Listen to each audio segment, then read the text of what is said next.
Hello everyone and welcome back to my channel. So today I'll tell you that how can we cure common cough, cold at home during winters. So let's start the video. Here I have honey, tulsi ke patte and ginger and black pepper also. Now here I have tulsi and ginger juice. Mix this juice in honey. Add black pepper.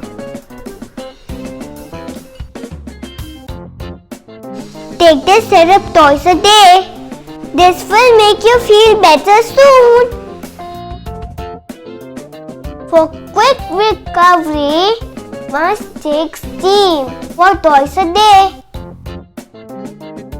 Salt and warm water gargle can help soothe parchy throat that causes you to cough.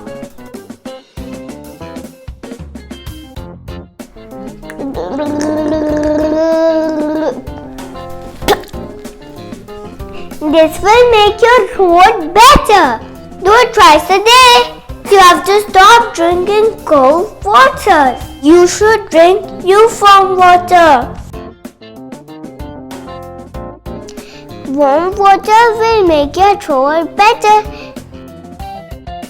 Also, we should not drink cold water, cold juices or soft cold drink. If you have a cold and cough, you should not eat bananas at night during winters. Eating banana at night, it will hurt your throat. So my home remedies are helpful for you. And you take good care of yourself. Don't forget to share and subscribe to my channel. Bye bye. See you back soon.